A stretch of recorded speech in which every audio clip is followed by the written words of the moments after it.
তুমি জানো বিয়ের আগে আমি যখন রাগ হইতাম ঘরের সবাই আমাকে খাওয়ানোর জন্য কত টেনশনে থাকতো। তুমি রাগ হইলে আমার ফ্যামিলির সবাইও টেনশনে থাকে, তোমার রাগ ভাঙাবে কি করে? এটা অবশ্য তুমি ঠিক বলছো, আমিও লক্ষ্য করে দেখছি সবাই টেনশনে থাকে। টেনশন কি খালি খালি করে? তুমি রান্না না করলে আমরা খাবো কি?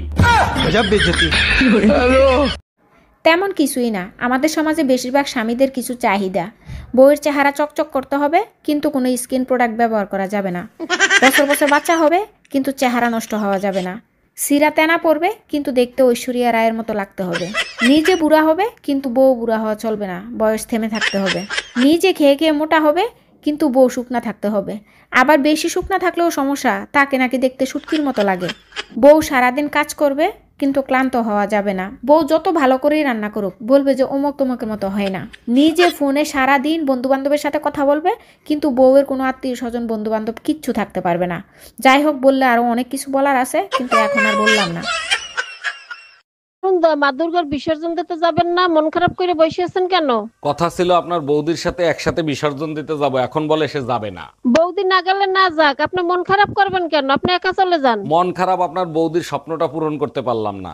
সত্যি আপনাদের ভালোবাসা দেখলে হিংসে হয়। তা বৌদি কি স্বপ্ন দেখছে? আপনার বৌদি স্বপ্ন দেখছে মা দুর্গার সাথে তারেও বিসর্জন দিছি। এবার পুজোর কত মার্কেট করছি, তুমি একবার দেখলাও না কি কি মার্কেট করছি। আলমারির ছোট ডয়ারে 50,000 টাকা রাখছিলাম, ওই টাকা কি তুমি নিছো? হ্যাঁ আমি নিছি, ওই টাকা দিয়েই তো সব পুজোর মার্কেট করছি। শ্বশুর মশাই, আপনার চোখের অপারেশনের জন্য যে টাকা দিছিলেন সেই টাকা দিয়ে আপনার মেয়ে পুজোর মার্কেট করছে। এটা কোন ঋতু চলতেছে কে জানে? ক্যালেন্ডারে দেখি শরৎকাল, ফ্যান ছাড়লে শীতকাল, ফ্যান বন্ধ করলে গ্রীষ্মকাল, ওমা বাইরে এসে দেখি বর্ষাকাল।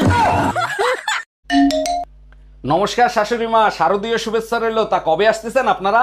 জামাই, মেয়ে বললো তুমি নাকি পূজার মার্কেট করো নাই, কারণ কি? পুজোয় তো আপনি আর শ্বশুর মশাই জামাই বাড়িতে আসবেন, জামাই বাড়ি থেকে খালি হাতে আসবেন, অবশ্যই পুজোর মার্কেট করে আসবেন, তার জন্য পুজোর মার্কেট করি নাই। খুব ভালো করেছো জামাই, তোমার শ্বশুরও একই কথা বলছে, জামাই বাড়িতে যাবা, পূজার মার্কেট করা কি দরকার, জামাই তো মার্কেট করে দেবে।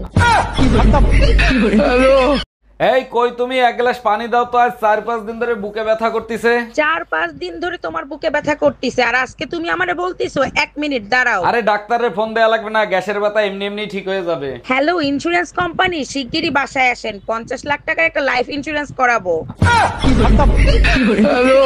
অরুণদা, দুর্গা বিসর্জনের পরেই তো নাড়ু খাওয়ায়, আপনি নাড়ু খাওয়াবেন না?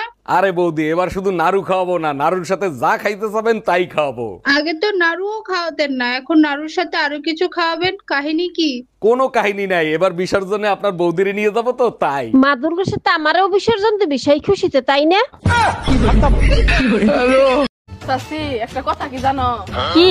মানুষরে তৈরি করছিল ভালোবাসার জন্য আর টাকারে তৈরি করছিল ব্যবহারের জন্য। হতে কি হইছে? এখন এমন একটা সময় চলতেছে, মানুষ মানুষরে ব্যবহার করে আর টাকারে ভালোবাসে।